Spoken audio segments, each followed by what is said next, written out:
लड़के के गले में पट्टा है कुत्ते की तरह और लड़का उसको खींच रहा है। मैंने सुना कि अननेचुरल सेक्स का डिमांड हुआ करता था। मेरी बहन बोली ना मेरा हेल्थ अच्छा है और ना मुझसे एक डिग्निटी के बाहर जाके हमसे ये चीज़ होगा नहीं। और करने के बाद ये भी बोलता था कि तुम अपना पीरियड का डेट बताओ कहीं प्रेग्नेंट तो नहीं हो गई। नेट पे सर्च करो कॉन्डम फटने से बच्चा होता है कि नहीं। आप हिस्ट्री में जाइए ना, मोबाइल उनका हैक करवाइए, आपको सारा बात पता चला जाएगा। हमसे नेल पेंट के लिए पैसा नहीं मांगोगी। छोड़ो तुम क्या दी, 75 लाख लेके लोग खड़ा था, तुम कुछ नहीं करके उसका कॉन्फिडेंस तोड़ दिया गया। एक पढ़ी लिखी लड़की ना एकदम जैसे होता है ना कि एक टूट गई। वो 22 लाख रुपए नगद दिए मैडम। उसके बाद गाड़ी का डिमांड हुआ तो हम लोग बोले कि कौन सी गाड़ी का डिमांड किया था? गाड़ी किया था MG हेक्टर और वो भी प्रिसाइसली ब्लैक कलर, जो हमको रांची से मंगवाना पड़ा और कम टाइम।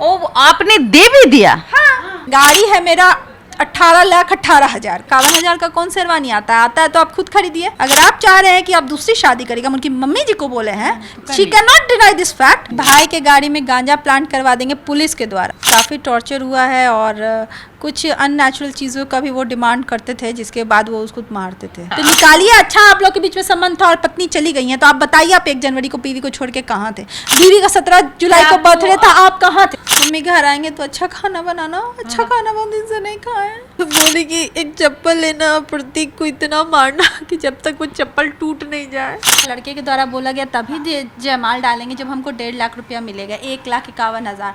तो हम लोग नहीं आए, बारिश हो गई और हम लोग सब जाके बैठ गए एक रूम में कम्युनिटी हॉल में, डिस्कस करने लगे और परिवार के लोग भी थे तो थोड़ा बेइज्जती होने लगा।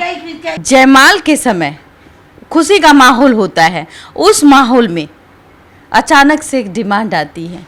अब कौन सा डिमांड किया गया था? डिमांड हुआ था कि 1.5 लाख रुपया दीजिएगा तब जयमाल डालेंगे।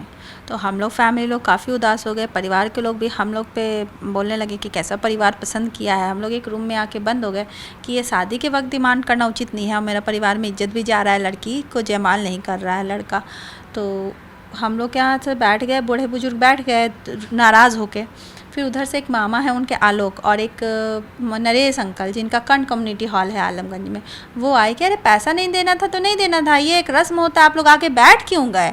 ये तरीका नहीं होता है। समाज बारात जुटा है अशोक बाबू, आप रूम में आके बैठ गए हैं। चलिए पैसा की कोई बात नहीं है, ये सब हंसी ठिठोली था। चलिए, ये नहीं कि शादी तोड़ दे और पूरा पैसा ही कहीं वापस ना ये लोग मांग ले, क्योंकि उस दिन हम लोग हार्ड एक्शन के लिए थे।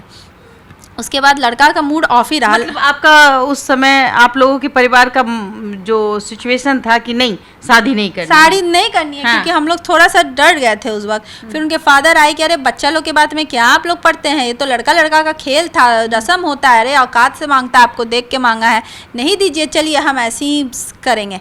फिर मना कर ले गए लड़का, लेकिन मूड ऑफ था लड़का। जयमाल बारिश हो गया उस बीच, तब लड़का जयमाल किया और जयमाल मतलब हो रही थी तो बारिश ही हो रहा था।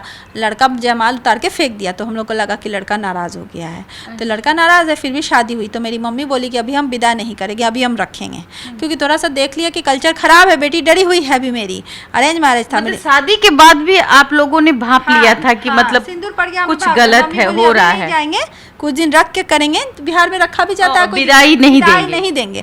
हम रखेंगे और अभी हम बात विचार करेंगे समाज बैठा के कि अब हमको बात करना पड़ेगा समाज बैठा के। तो मम्मी लड़का को बोली कि नहीं बाबू हम विदा नहीं करेंगे, मेहमान अभी हम विदा नहीं करेंगे, रह दीजिए। तो उनकी माँ फ़ोन की कि मेरा इज्जत समाज में ले रही है, लड़की विदा होके नहीं आती है, तो कितना रिसेप्शन का मेरा डेट पड़ा हुआ है, रिसेप्शन के बाद आप अपनी बेटी को ले जाके रख लीजिएगा। तो फिर मम्मी विदा कर दी। विदा करने के बाद हनीमून तक सब ठीक रहा। उसके बाद जब सावन में मेरी बहन आई तब उदास रहने लगी। एक बार भी लड़का का फ़ोन नहीं आता था, कुछ दिन अच्छा हाँ, और हार श्रृंगार भी नहीं लेती थी, पहनती थी कुछ अच्छा। तो हमको लगा एक ही साल शादी का हुआ और सावन तो ऐसे भी बहुत इंपॉर्टेंट होता है बिहार में न्यूली वेडेड के लिए। तो हम लोग को लगा क्यों नहीं, और एक बार हरे हरे चूड़ी हाँ पहनते हैं, श्रृंगार बहुत, और सावन पूरिया आता है ससुराल से या मायके से, ऐसा कल्चर है ना बिहार में। तो कुछ भी नहीं हुआ। तो हम लोग को तो, और एक बार भी लड़का फ़ोन नहीं करे, तो हम लोग को फिर सोचे ना कि तुम ज़्यादा काबिल बनती हो, ये है वो है, हम लोग अपना भाई बहन इंजॉय करने लगे। तो उसके बाद फिर क्या हुआ कि एक दिन ये इंस्टा पे देखी कि इनके पूरी फैमिली इसको छोड़ के, चांदनी को छोड़ के, पति ससुर सास ननद घूमने गए जम्मू कश्मीर। ये फ़ोन लगाई तो बोली कि आप लोग कहाँ हैं? तो बोले इनके ससुर कि हम अपने ऑफिस में हैं। तो बोली पापा आप ऑफिस में नहीं हैं, आप लोग हमको छोड़ के जम्मू कश्मीर घूम रहे हैं। तो ससुर जी फ़ोन रख दिए। उसके बाद मेरे पापा लड़का को फ़ोन की चांदनी, प्रतीक को कि तुम हमको छोड़, तो तुम अभी तक अपने घर में बात की हो जो तुमको समझा के भेजा गया था, तुम कॉल बैक की मम्मी को कि क्या तुम्हारा वहाँ का रिपोर्ट है? तो हम लोग ये बात होता बोली कि क्या रिपोर्ट देंगे, नहीं रिपोर्ट दे सकते हैं, नहीं हम मर जाते हैं, यही तुम्हारे लिए ठीक रहेगा प्रतीक। तो बोले कि मर जाओ, फिर यहाँ मत आओ, वही मर जाओ। उसने डायरेक्ट मनाने की कोशिश नहीं की और कहा कि भाई मर जाओ। हार्शफुल वर्ड हम लोग सुने स्पीकर पे कि मर जाओ। तो मनाने मर जाओ फिर वहीं। तो फिर हम लोग पापा उनके फादर को फ़ोन किए कि बेटी का शादी करके ये जो आप कर रहे ठीक नहीं, हम पूरा समाज इकट्ठा कर देंगे, आपकी भी बेटी है, ये मत समझिए कि आप ऐसे, जो बिहार में उठा बैठी हो जाता है। उसके बाद वो लोग लेने नहीं आया, फिर 18 अक्टूबर को हम ही मेरी बहन को छोड़ने गए। तो कितने दिन आपकी बहन आपके साथ रही शादी के बाद? 3 महीना। 3 महीना छोड़ दिए, लेने नहीं आए वो लोग। एक बार भी कॉल्स नहीं आते? कॉल्स भी नहीं आता था, मैसेज भी नहीं? कोई मैसेज नहीं। मैसेज मेरी बहन करती थी तो रिप्लाई भी नहीं, मतलब ऐसे एकदम छोड़ दिया था लड़का, मतलब देखना बंद कर दिया, देखना बंद। हाँ, देखना बंद कर दिया। आपको लगता है कि आपके जो क्या लगते हैं वो रिश्ते में? बहनोई बोल सकते हैं। आपके बहनोई साहब जो हैं कौन से पोस्ट पे हैं? जुडिशियल सब जुडिशियल मजिस्ट्रेट, जो बीपीएससी से बहाली होता है ना, 30वीं बीपीएससी से उनका बहाली हुआ था। तो कहीं उस पद का गुरूर तो नहीं होगा? गुरूर था, और उस पद पे रहते वो डिजर्व करते थे कि हमको बहुत ज्यादा दहेज मिलना चाहिए, और ये हमको कम दी है। कितना दहेज उनको चाहिए था? वो बाद में देखिए, दहेज का तो कोई आंकड़ा नहीं है, लेकिन एज पर मेरे सबूतों के हिसाब से हम वही बोलेंगे जो हम प्रूफ कर सकते हैं।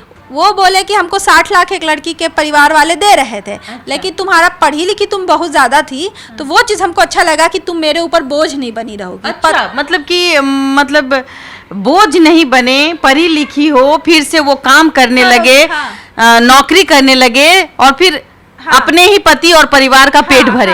यही ना? तुम मेरे ये उनके शब्द हैं जो हम प्रूफ करेंगे कमाओ भी कि हम इसलिए, तुम रास्ता मेरे पास बहुत आया, 60 लाख दे रही थी, लेकिन हम 45 में भी तुमसे इसलिए किए कि तुम मेरे ऊपर बोझ नहीं रहोगी।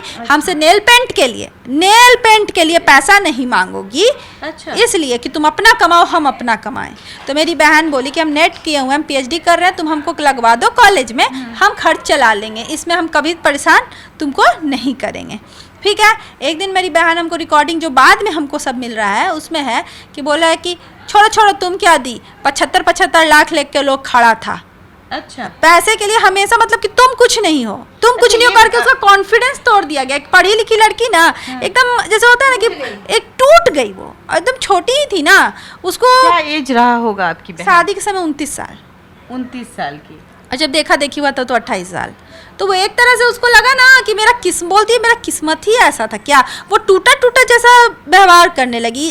गले में पट्टा डाल के जो कुत्ता वाला पिक होता है ना, वो जो हम लोग उसका फ़ोन बरामद किए उसमें उस तरह का पिक है ना, कि जिसका मतलब एक गले की लड़की के गले में पट्टा है कुत्ते की तरह, और लड़का उसको खींच रहा है, इस तरह का पिक मिला है जो मेरे लिए भी शिवरिंग है। वो सब देख के ना मेरा रोया काँप रहा है। इसके मासूम चेहरे को देखिए, इस मासूम चेहरे में आपको एक प्यार नजर आता है। वो प्यार कोई इस पे हाथ नहीं उठा सकता है, लेकिन पता नहीं इसके रक्षक ही इसके भक्षक कैसे हो गए। कथाकथित इनके परिवार का कहना है कि जो पति जो 7 फेरा लेता है, जो पति कसमें वादे खाता है, आज ये घर सूना पड़ा हुआ। अच्छा, ये बताइए कि आप लोगों ने कितना दहेज दिया होगा? देखिए, हम लोग एक आकलन बताइए। देखिए, हम आकलन नहीं, हम एग्जैक्ट डेटा देंगे। आकलन क्यों देंगे कि हम कल बोले कि हमने आकलन लगभग दिया था? हम लगभग नहीं बोलेंगे, हम सच बोलेंगे। 22 लाख रुपए नगद दिए, एकदम एग्जैक्ट आपने 22 लाख रुपए दिए। नहीं बोलेंगे कि 22,51,001 रुपया, झूठ नहीं बोलेंगे। हमको न्यायपालिका में खड़ा होना है। 22 लाख रुपए नगद दिए मैडम। उसके बाद गाड़ी का डिमांड हुआ, तो हम लोग बोले कि कौन सी गाड़ी का डिमांड किया था? गाड़ी किया था MG हेक्टर, और वो भी प्रिसाइसली ब्लैक कलर, जो हमको रांची से मंगवाना पड़ा, और कम टाइम। आपने दे भी दिया? हाँ, दे दिए मैडम, साथ दिए ना। आपके पापा या आपकी मम्मी किसके अकाउंट से दिया? बात हुआ कि MG हेक्टर के लिए हमको पैसा दे दो, तो 20 लाख एक बार में फिर गिनना असंभव था। तो हम लोग सोचे कि लोन ले लेंगे ना गाड़ी पे। लड़का को क्या दीजिएगा, एक होता है ना कल्चर कि लड़का को क्या दीजिएगा, कैश बाप का हो गया, अपने में आपस में बांट लेते हैं, सिंदूर दान एंगेजमेंट के बाद। अच्छा, तो लड़का को क्या दीजिएगा? तो पापा बोले गाड़ी भैया 5 लाख से 50 लाख तक का है। हैसियत में हमसे बोलिए हम स्विफ्ट डिजायर देंगे।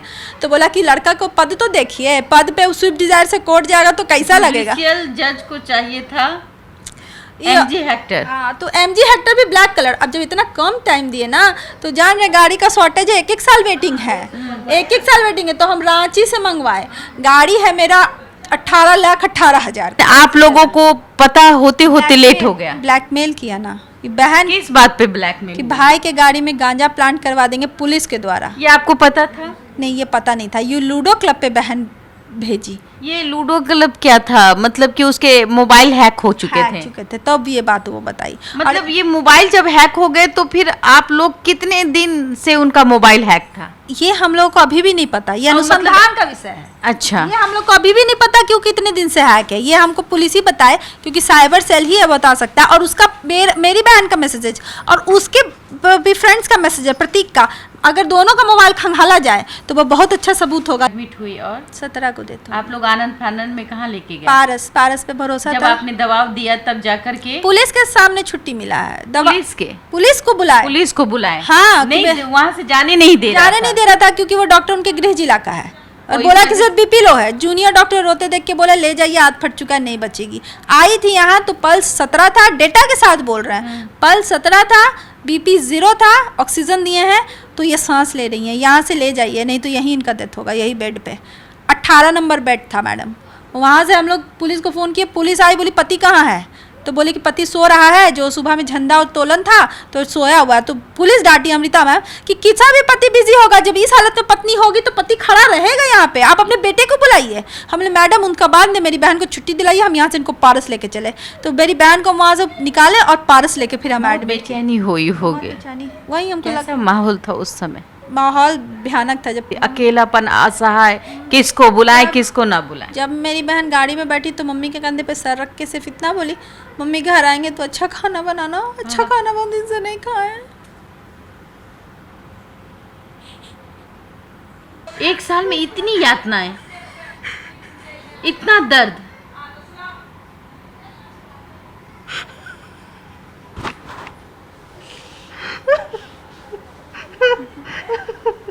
नहीं, जिस बच्चे के लिए माँ बाप क्या नहीं करते, उस बच्चे को किस कंगाल के हाथ में छोड़ दिया। यही सब। उसने जाते जाते खाने की डिमांड की, अच्छा खाना बनाना, हम आएंगे तो।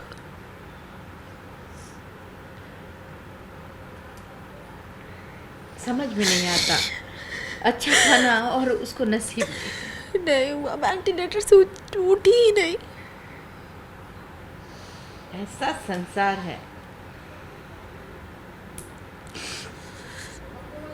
और क्या कहा उसने जाकर? बोले कि एक चप्पल लेना, प्रतीक को इतना मारना कि जब तक वो चप्पल टूट नहीं जाए।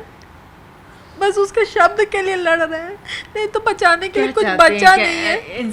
और ये बात बताइए, मैंने सुना कि अननेचुरल सेक्स का डिमांड हुआ करता था। होता था। हाँ, मेरी बहन बोली ना मेरा हेल्थ अच्छा है और ना मुझसे एक डिग्निटी के बाहर जाके हमसे ये चीज़ होगा नहीं।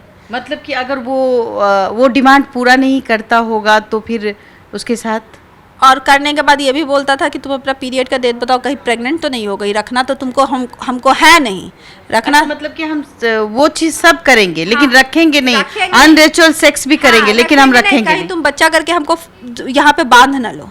अच्छा, हाँ, पीरियड बताओ, डेट कब है, नेट पे सर्च करो कॉन्डम फटने से बच्चा होता है कि नहीं। आप हिस्ट्री में जाइए ना, मोबाइल उनका हैक करवाइए, आपको सारा बात पता चला जाएगा। मतलब कॉन्डम फटने से बच्चे हो जाएंगे? हाँ, तुम सर्च करो। ये भी डर था। हाँ, अच्छा। हम अगर बोलने का हम कुछ भी बोल रहे हैं, लेकिन ये वही बोल लेंगे जो हम प्रूफ कर सके। मतलब ये सारी बातें, ये सारी प्रूफ है मेरे पास, इसीलिए हम बोल रहे हैं।